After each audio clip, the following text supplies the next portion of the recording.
The long-awaited meeting between Biden and Xi Jinping took place. The leaders moved relations into a warmer mode. No one is preparing war with anyone anymore, although Xi is still a dictator. In Beijing, they tried to take offense at Biden's words, and then became proud. He didn't offend, but described the system as red and aggressive. What's wrong? In general, the panda is not crawling to Taiwan, and if he stops helping the bald rat, he can get economic goodies from Uncle Sam. Washington recognized the second corner of the universe in Beijing, continuing to erase Moscow from the current political map. Putin again assembled the Security Council and listened to Lavrov's report in the hope of being consoled by foreign policy successes, which are not there. We have to suck it out of Lavrov's hoof. The Czech Republic froze all state assets of Russia. Finland closed 4 border points until February. Now the Estonian government is also considering closing border crossings with Russia in response to the influx of migrants. Another 200 individuals will be included in the new package of EU sanctions, including Medvedev's son, Ilya.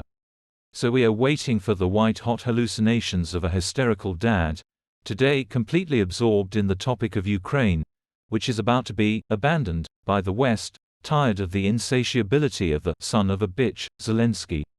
The Kremlin believes that partial success has been achieved. It has been possible to refocus the West from the Ukrainian problem to the Israeli-Palestinian one.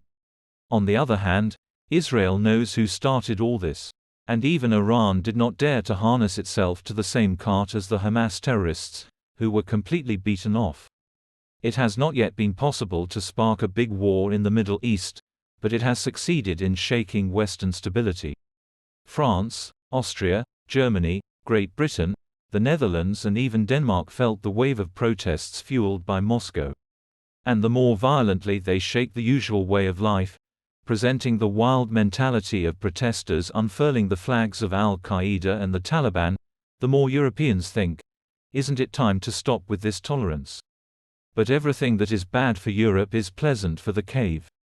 Although the Kremlin is aware of the instability of the structure during the re-establishment of Putler. In the Caucasus, they are in full swing to raise Kadyrov's successor, who will have to lead the North Caucasian Sultanate, previously hung with awards, like a show dog. The Far Eastern lands will have to be said goodbye. After negotiations in the United States, China is unlikely to scrape before Russia before regaining the lands lost in the 19th century. But the average hairy person is not interested in this. Where is Khabarovsk and where is Moscow? Let them take it. It's different Ukraine. As long as there is a war, there is also work where you can tear off the promised payments from the state. Sovik does not know how to create. He is stupid, uneducated and mediocre. Kill someone, steal something, he does this easily and with passion. And the deep-seated comatose, summoned by geopolitical schemers, goes to fry. No one doubts that Putin will be re-established and he will continue to fight. The system considers the whole range of options. It measures the level of readiness of slaves for a nuclear clash with the West, and at the same time prepares the ground for a soft transfer of power. Putin will still be allowed to fight. Perhaps he will even be able to squeeze out some of the captured territories, convincing the West of the stalemate of the situation and freezing it with diplomatic chatter. And in this intermediate state, we are forced to hand over the reins of government to Patrushev's son, Dmitry, who is already in full control of the stomachs and refrigerators of the hairy people.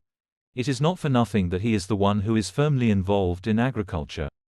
He has the keys to every grocery store, chicken coop, dairy farm and granary. He is the king of food, the keeper of the feeding trough, deciding who is allowed into it.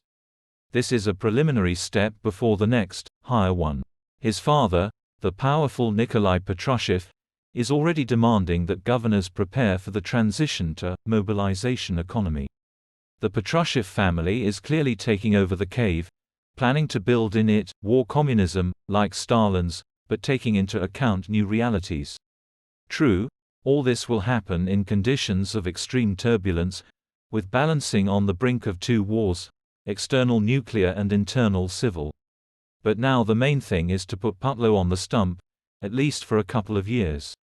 After an amusing rant, the bald man will happily get rid of the sticky Mishustin, whom he has disliked since the spring, when during a visit to Beijing, Mishustik was treated kindly by Comrade Xi. Instead of Mishustin, the government will most likely be headed by Dmitry Patrushev, who is already ready for such an appointment, and in this position, according to Dad's plan, the son should gain serious weight in the apparatus, after which Putin will no longer be needed. That's why Patrushev's pet, Nightingale, is spreading disinformation about the dead Putin, warming up the scam and preparing him for the inevitable.